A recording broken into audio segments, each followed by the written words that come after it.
दोस्तों, आज जो घटना मैं आपको सुनाने जा रहा हूँ उसे सुनकर आपके रोंगटे खड़े हो जाएंगे।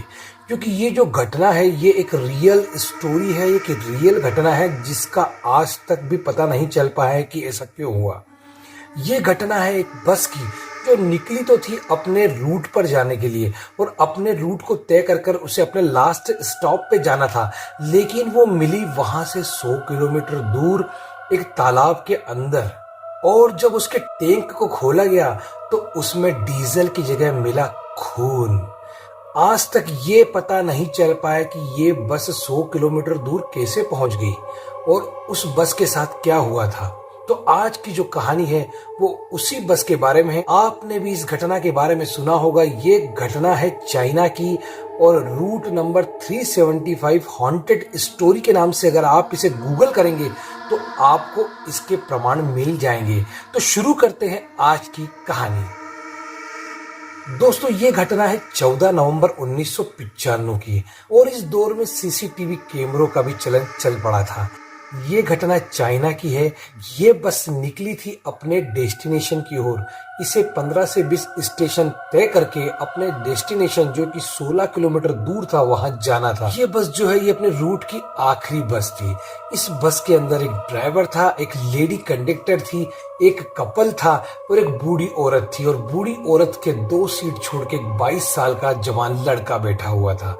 बस अपने डेस्टिनेशन की ओर बढ़ चली थी। रात काफी हो गई थी, हल्की हल्की सी बारिश गिर रही थी और पूरा इलाका सुनसान था क्योंकि ये बस अपने रूट की आखिरी बस थी। थोड़ी सी दूर चलने के बाद बस कंडक्टर को 3 व्यक्ति दिखाई दिए जो दिखने में तो 2 दिख रहे थे, लेकिन एक व्यक्ति को उन्होंने अपने बीच में कंधों के बीच में ले रखा था, मानो वो बीमार हो या उसे कुछ हो गया हो।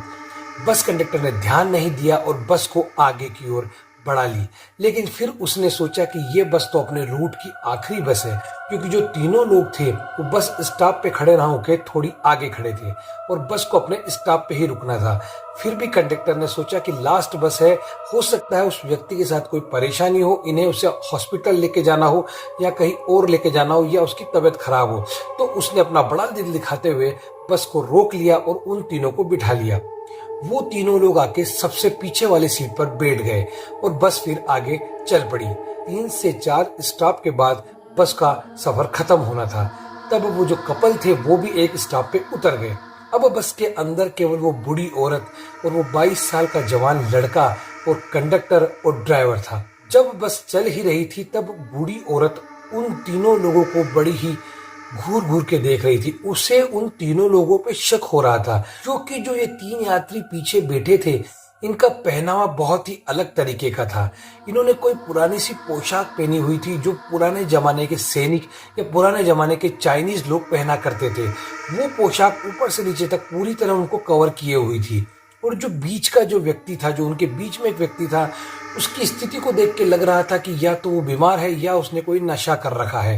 ये तीनों चुपचाप पीछे बैठे हुए थे और न इनके चेहरे पे कोई हाव भाव था, न कोई इनकी ऐसी एक्टिविटी थी जिसे देखकर लगे कि ये कोई रियलिस्टिक पर्सन है।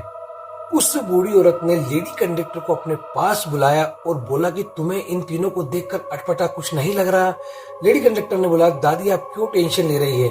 हो सकता है ये तीनों बीमार हो या हो सकता है ये कहीं पे ड्रामा कंपनी में काम करते हो, ये वहां से आए हो। आप इनकी पोशाक पे ध्यान मत दीजिए, हो सकता है कोई पुराने गाँव के लोग हो, इनकी कोई मजबूरी हो। लेडी कंडक्टर की बात सुनकर वो बूढ़ी चुपचाप बैठ गई। लेकिन वो बूढ़ी औरत काफी अनुभवी औरत थी। उसके मन में बेचैनी बनी रही। वो उन तीनों को बार बार देखती और घूर घूर के देखती। तभी न जाने उस बूढ़ी औरत को क्या हुआ। वो एकदम से खड़ी हुई और बस में शोर करने लग गई। वो जोर जोर के चिल्लाने लग गई। उसने कहा कि ये जो लड़का बैठा है जो कि 2 सीट आगे था, उसने उसका पर्स चुराया है। बूढ़ी औरत की बात सुनकर ड्राइवर और कंडक्टर एकदम से डिस्टर्ब हो गए। लेडी कंडक्टर उसके पास आई और बोली, दादी ये तो आपके बहुत आगे बैठा है, ये आपका पर्स कैसे चुरा सकता है? बोले, नहीं नहीं, तुम बस यहीं रोको, मुझे इसको पुलिस में लेके जाना है, इसकी कंप्लेन करूंगी, इसी ने मेरा पर्स चुराया है। काफी जद्दोजहद के बाद कंडक्टर को बस रोकनी ही पड़ी और उस बूढ़ी औरत और उस लड़के को वहीं उतार दिया गया। जब वो बूढ़ी औरत और वो लड़का नीचे उतरे तब उस लड़के ने दादी के हाथ जोड़कर कहा कि दादी मैंने आपका पर्स नहीं चुराया, आपको शायद गलतफहमी हो रही है। दादी ने उस लड़के के सर पे हाथ रखा और बोला, बेटा मुझे पता है तुमने मेरा पर्स नहीं चुराया, लेकिन मैंने ये सब जानबूझकर नहीं किया। मैंने तुम्हारी जान बचाने के लिए ये सब किया है। उस लड़के ने पूछा, मेरी जान? वो कैसे?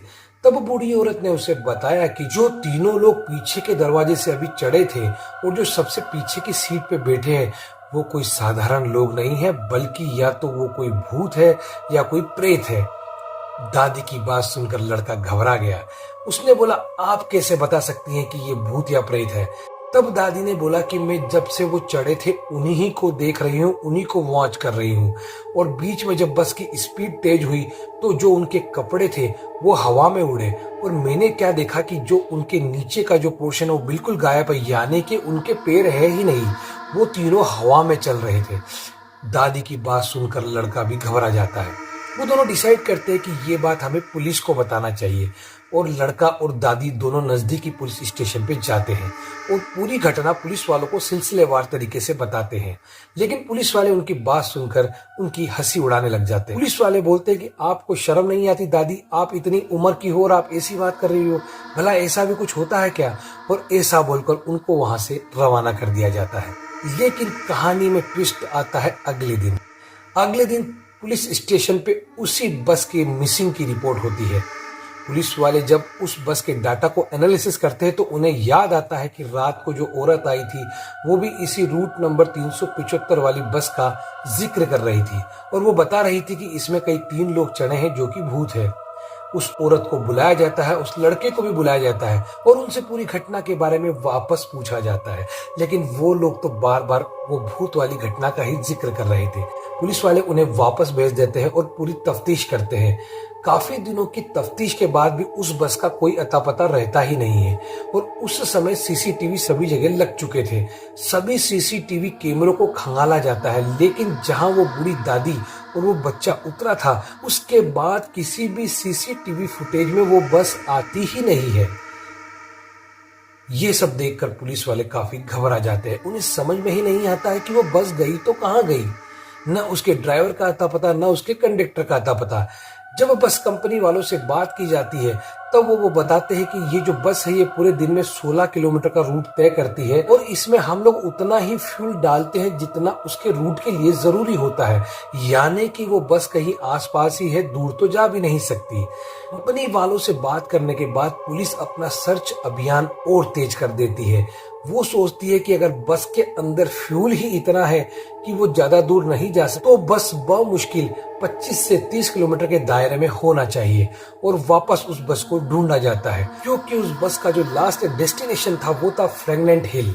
उसके आसपास उस बस को काफी तलाशा जाता है। तभी पुलिस स्टेशन पे एक फोन आता है और वो फोन आता है वहां से लगभग 100 किलोमीटर दूर से और कहा जाता है कि एक बस मिली है जो कि पानी के तालाब में डूबी हुई है। पुलिस वाले वहां जाते हैं और उस बस को उस तालाब से निकाला जाता है और उस बस के अंदर लाशें पाई जाती है। एक लाश तो ड्राइवर की थी, एक कंडक्टर की और 3 उन लोगों की जो उस बस में सबसे आखिरी में चढ़े थे। लेकिन पुलिस को तब बहुत आश्चर्य होता है जब वो देखती है कि ड्राइवर और कंडक्टर की लाशें तो बिल्कुल ताजा लाशें हैं। उन्हें देखकर लग रहा है कि उनकी मौत अभी अभी हुई है, लेकिन जो 3 लाशें मिली थी वो सड़ चुकी थी। उन तीनों लाशों को देखकर ऐसा लग रहा था कि उनकी मौत काफी सालों पहले हो चुकी है और वो लाशें काफी सड़ चुकी थी। उन्हें पहचान पाना भी मुश्किल हो रहा था। ये सब देखकर पुलिस वालों के होश उड़ जाते हैं। उन्हें समझ ही नहीं आता कि ये बस इतनी दूर आई कैसे। इस बस के पास तो इतना फ्यूल भी नहीं था। फिर पुलिस वाले उस बस की डीजल टंकी को खोलते हैं और वो क्या देखते हैं कि उसकी डीजल टंकी के अंदर डीजल नहीं बल्कि ढेर सारा खून है। ये सब देखकर पुलिस वाले घबरा जाते हैं और उनको जो बूढ़ी दादी और उस लड़के ने जो घटना बताई थी ये सब उससे काफी मैच हो रहा था। पुलिस वालों को समझ में ही नहीं आता है कि बस इतनी दूर आई कैसे और उस बस के फ्यूल टैंक में इतना सारा खून कहां से आया।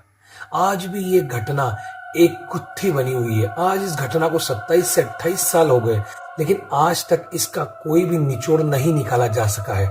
ये घटना उस समय न्यूज़पेपर की हेडलाइन बन गई। लोगों ने सोचा कि क्या पता उस रूट पे ऐसे कौन लोग रहते हैं जिन्होंने पूरी की पूरी बस को ही गायब कर दिया और न उसका कोई निशान सीसीटीवी में मिला और न किसी और जगह से उसका कोई क्लू मिला ही नहीं। आज भी वो घटना एक रहस्य है जिसकी तलाश आज भी की जा रही कि ये या तो कोई पैरानॉर्मल घटना थी या फिर किसी की साजिश। आज तक पुलिस इसके निष्कर्ष पर नहीं पहुंच पाई है। तो दोस्तों, अगर आपको ये जानकारी अच्छी लगी हो तो आप मेरे इस वीडियो को लाइक कीजिएगा और इसे शेयर भी कीजिएगा और मेरे इस चैनल को एक बार सब्सक्राइब भी जरूर कीजिएगा। ये कहानी तो आप लोगों ने काफी बार सुनी होगी, लेकिन मैंने इसे आपको अपने तरीके से बताया है और ये एक सत्य घटना है। तो मिलते हैं अगले वीडियो के साथ में।